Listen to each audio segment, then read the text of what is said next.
Good evening, guys. Welcome to my channel. Tonight we are showing round number 13 from Fisher and Spassky Vs Fisher 1992. And this game actually was one of the maybe Spassky best defenses in the tournament. Spassky shows a very good preparation in the opening, very nice techniques in the end game, very strong defense, absolutely very good job, and Fisher couldn't do much with it.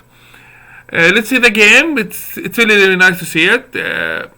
So Fisher starts with e4, e4, c5 by Spassky, knight f3, knight c6, and bishop b5. Fisher played this opening in round number 11, and he's repeating this in round number 13. So Spassky played g6, same thing he did in round number 11. Bishop c6, bc6, castle, bishop g7, rook e1. And we saw Spassky in round number 11 playing e5 here, and we saw Fisher playing b4, and Fisher won in a very nice way actually, and this gambit worked very well for Fisher. But Spassky this time he played f6, and this is really a very nice trick. So what's gonna happen if Fisher played his gambit like before? Simply see before a3, and now we have a 5. And here we go, the rook is under attack, and the whole thing just fall down. Like this trick doesn't work anymore, because even if you move the rook, you're gonna lose the pawn on, or you're gonna do something like that. So this is not good. Anyway, after f6, Fisher now realized his gambit doesn't work, and he played c3, and Spassky played knight h6. Very good job from Spassky. d4 by Fisher. He has to do something with the center, so he played d4 and take, and now Spassky gets the bare bishops here. 2 bishops for knight and bishop, but Fisher in return get the strong center and the rook in e1, having a very good job on the e5. Castle, knight c3, d6, queen a4, putting the bishop on the pawn in c6, queen b6, and here Fisher should played b4, but he didn't. He should do that, and the idea behind b4, basically he can play bishop e3 next and putting a bishop on the queen on b6. However, he didn't do it, and that was a mistake, because he should do it. Now, just for curiosity, a5 doesn't work here because of rook b1, and you cannot take the pawn on b4 because you're losing your rook.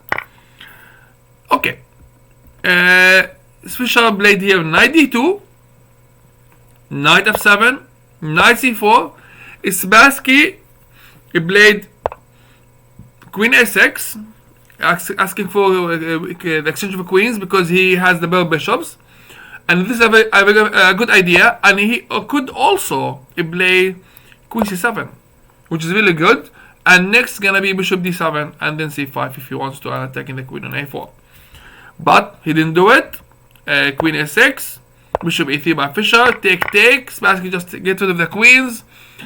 Spassky knows that he's good in endgames, and he knows also Fisher is very good in tactics. So when he exchanges queens, actually he's turning the game into the direction that he like, and this is not good for Fisher. Anyway, f5. You could even here play bishop e6 if you like. That's also a move that could be played, and attacking the knight in c4. But f5 is really good move. There's no absolute question about it. Now Fisher has to play f5, bishop f5, and now we have a problem here for white. This pawn is isolated. It's in the middle, alone. There's no pawns to help defending it. So this is gonna be an issue for Fisher. Rook ac1, rook fc8, knight a5, bishop d7, and Fisher knew that the bishop is putting pressure on the pawn on d4 and also on the pawn on b2 if you move the pawn up in any time. And also, the rook gonna come to b8 and putting pressure on the pawn on b2. So he played b3. So he just get rid of that. Rook a b8, knight c3, king f8, a3, knight f6, b4. So Fisher did a good job here at getting some space on the queen side. Knight f5, rook ed1, king e8, knight e4, rook b5, h3. Fisher just tried to improve his position slowly, And Spassky played here h5, a very nice understanding for the endgame by Spassky. Fisher cannot play g4 here. This move doesn't work because of take and take. The knight can go to h4 here if you want, and then the king will come to f7. The rook will come to h8, and there's an attack on that side. So Fisher cannot allow this. Doesn't work. So h5. Fisher played rook d2. Keep everything close. Now this bishop here is actually will put the bishop on the pawn in a7 if white played d5. So Spassky played a6. He doesn't want to even to think about this guy.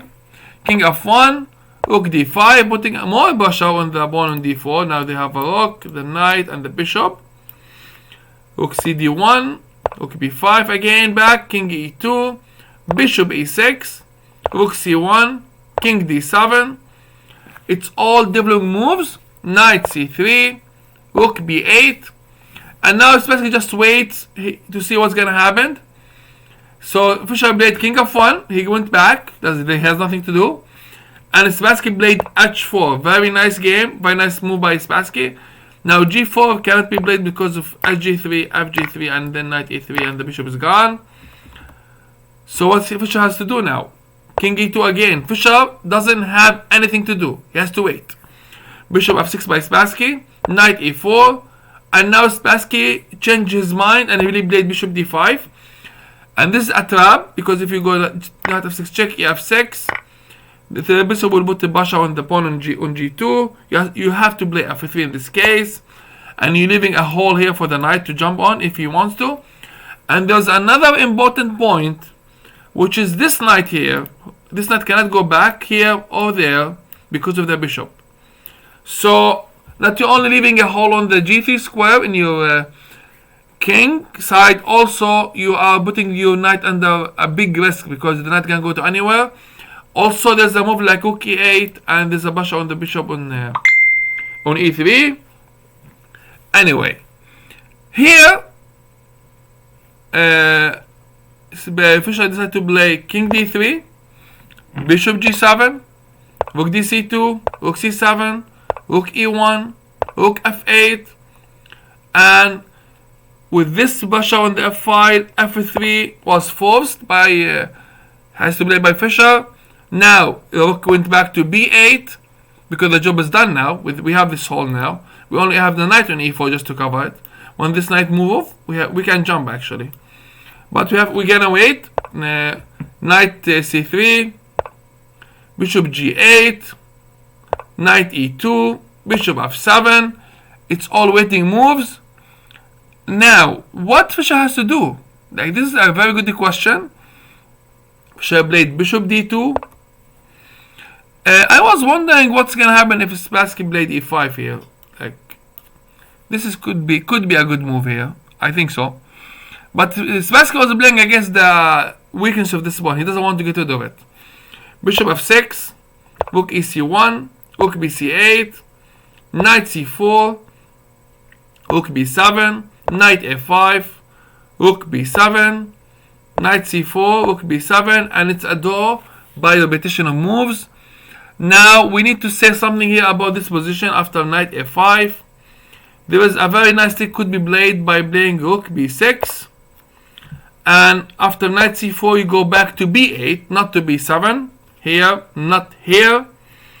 And now there's a little difference we need to explain. Now when the knight goes back to a5, black, the rook here is not under attack. Black, sorry, he can play here g5. And when white takes the pawn on c6, he has bishop g6 and putting a basha on this diagonal. Now, the point is, black is threatening knight d4, and the bishop is checking the king on d3. To solve the problem, if you move the king anywhere, you will lose your rook. And even if you take the knight, will take the king, and there's an extra piece for black. And in this, for that purpose, you have to take on c8, and black can do knight d4 check with the bishop. And we have a lot of action here to worry about. There's too many things white has to calculate and worry about it. Unfortunately, not easy to handle this kind of positions. But Spassky couldn't see it. It's not easy to see it. It's very difficult to find a sequence like this on the board when you're playing with Fisher. This is very difficult. Now we are talking about it. We are sitting home, analyzing, taking our time. We have our laptops. Like, we are totally relaxed. In the tournaments, when the clock is ticking, everything is different. Anyway, hope you guys like the video. Like, share, subscribe to the channel. We guys see you later. Bye bye.